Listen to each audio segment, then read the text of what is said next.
All right. Hey, everybody. It's Ryan Howe with Small Business News. And today we are talking about the Consumer Financial Protection Bureau. They're out with a rule change on buy now, pay later. And as you can see, I'm still traveling. I am in New Orleans. I'm looking out over Canal Street. It's right there. Here today with my professional network, which is the Pinnacle Business Guides. Learn more about how we help businesses grow faster than they thought possible. My personal website, summitbusinessguides.com or pinnaclebusinessguides.com. So let's get right into it today. I don't know, this one I was really interested to see. The CFPB takes action to ensure consumers can dispute charges and obtain refunds on buy now, pay later loans.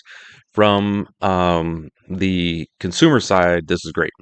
From the retail side, this is another thing we've just got to be aware of. Um, because as we know, refunds and returns for whatever reasons are a thing. And the issue with buy now, pay later is this wasn't a thing. But let's read into this. All right. The CFPB today issued an interpretive rule that confirms that buy now, pay later lenders are credit card providers. Accordingly, buy now, pay later lenders must provide consumers some key legal protections and rights that apply to conventional credit cards. These include a right to dispute charges, demand a refund from the lender after returning a product purchased with buy now, pay later loan. So yeah, that has been one of the issues that's been kind of up and do you have to honor refunds? Do you have to give them their money? With this, most everybody honored it, but now it's absolutely required. And again, it was something with Affirm. There's a bunch of them that are out there doing it, and it's expanding and expanding. I think Affirm just today or yesterday announced they'll be partnering with Apple Pay as well to have that. When consumers check out and choose buy now, pay later, they don't know if they will get a refund if they return their product or whether the lender will help them if they didn't get what was promised, said the CFPB director, Rohit Chopra. Regardless of whether a shopper swipes a credit card or uses buy now, pay later, they are entitled to important consumer protections under long-standing laws and regulations already on the books. So this wasn't a new law. This was just an expansion to ensure that the credit that folks like Affirm are offering that they fall under the same requirements that were there.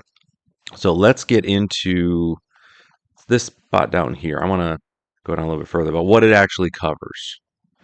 Now, with that, here's what it covers. So we've got investigate disputes. Buy now, pay later lenders must investigate disputes that consumers initiate. Lenders must also pause payment requirements during the investigation and sometimes must issue credits. Refunds, return product, or cancel services. When consumers return products or cancel services for a refund, buy now, pay later lenders must credit the refunds to the consumer's accounts, and they must provide billing statements. Consumers must receive periodic billing statements like the ones received for classic credit card accounts. The thing to keep in mind here is that what's going to end up happening with this. Again, you want to learn more. Obviously check it out in the description here. But what's going to end up happening is going to be a couple things. One, the rates that lenders now have to pay to companies like Affirm and the other buy now, pay later, because it's been between 1% and 3%. Expect that to go up because now there's additional services and mandates that the buy now, pay later folks have to cover, which means it's going to be a pass through to the retailers, which then will be passed on to the consumer. So with this extra regulatory step that they're doing, you can expect there to be increases to show up as well. So that 1% to 3% is probably going to end up being like maybe 2% to 5% now, and then you expect to see a 1% to 2% increase in prices to offset that.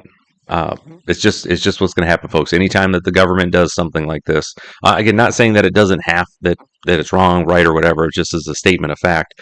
Because the government has decided to implement this, the cost, the burden is going to be passed on to the consumer because, as we all know, companies don't pay, basically rate hikes from the government. Consumers do. It gets passed on there, and that's what I want to get in today. I just want to take a quick moment just to cover on that. So if you are if you are a business that offers buy now, pay later, be aware that this change happened. I imagine there's probably going to be some laws, some sort of legal pushback on this at some point, but you've got to be ready to go now and expect to see those fees going up. So with that, if you'd like to learn more about what I do to help businesses grow faster than they ever thought possible, you can go to summitbusinessguides.com. Link is in the description. Learn about what I do here to help with businesses. Just learn about just a few of the clients that I work with in and around West Michigan, where I'm out of, and around the country. Learn a little bit more about me, connect with me, learn about the Pinnacle business operating system that my clients use to grow their businesses faster than I ever thought possible. And also connect with me on Facebook. Oh, this is a local British Twisted Whisk. This is a local gourmet little bakery. She does amazing work. These are her little shooters she does for Father's Day. So you can learn about them as well. Give her a follow. She does amazing stuff. And also just see my latest videos that I have out here on YouTube as well. Yeah, so with that, thanks for stopping in today. I hope I earned your subscription today. If so, please make sure you hit the notification bell so you'll be notified when I come on here live pretty much every single day, Monday through Friday. Take care, and I will see you tomorrow.